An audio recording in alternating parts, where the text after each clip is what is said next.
ये एक रिश्ता ऐसा है कि आपकी बेटी को ये शहर ये गांव सब छोड़कर विदेश जाकर अपने पति के साथ रहना होगा।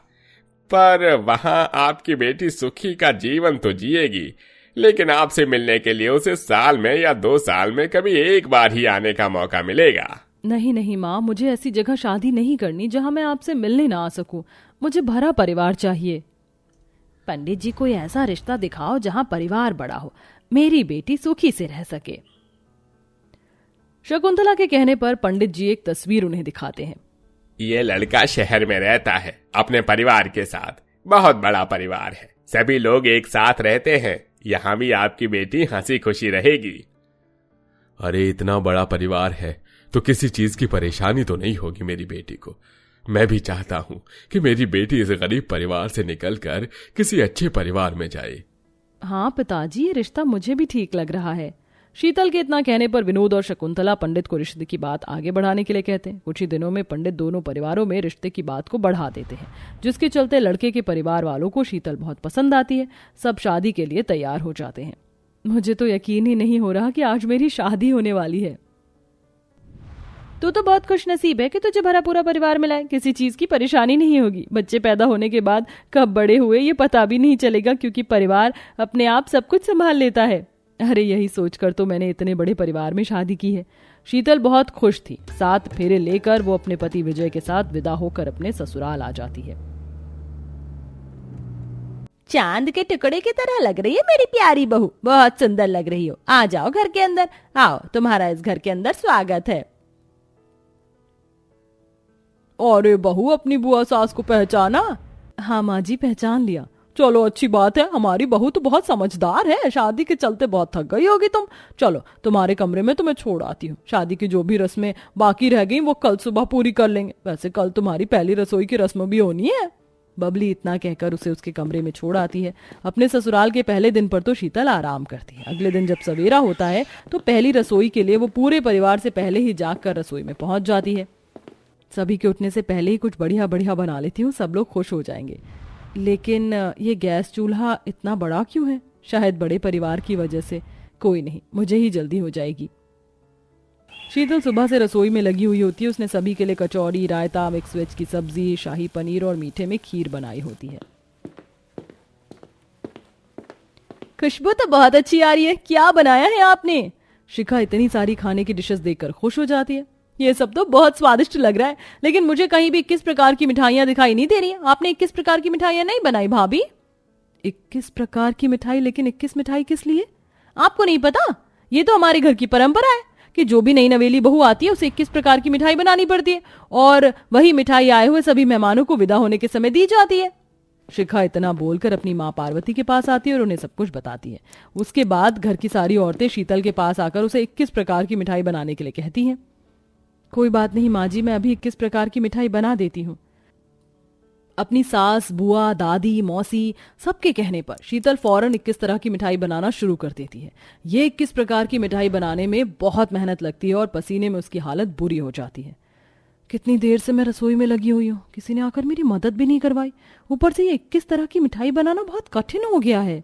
शीतल बहुत ज्यादा परेशान हो गई। वो एक के बाद एक अलग अलग प्रकार की मिठाइयाँ बना लेती है। 21 प्रकार की मिठाई बनाने के बाद वो बहुत ज्यादा थक चुकी थी, जिसके चलते वो थोड़ी देर के लिए आराम से बैठ जाती है।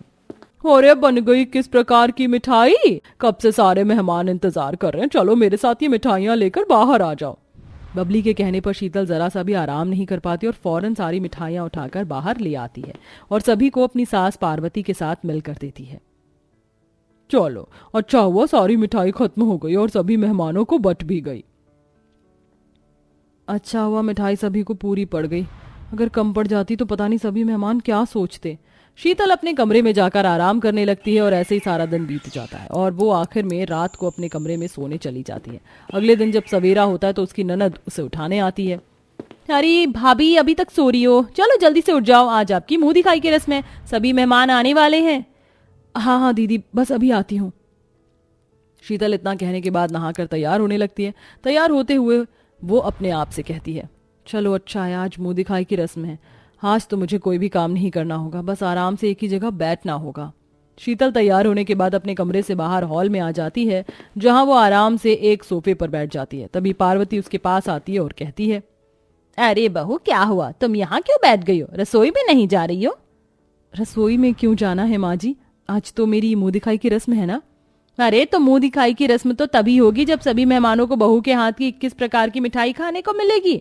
कल वाली मिठाइयां तो खत्म हो गई, अब तुम्हें दोबारा से बनानी होंगी। शीतल ये सुनते ही हैरान हो जाती है। माँ जी क्या बात कर रही हो? क्या आज दोबारा से 21 प्रकार की मिठाइयां बनानी होंगी? हाँ बहू, जो रिवाज है उसे तो करना ही होगा।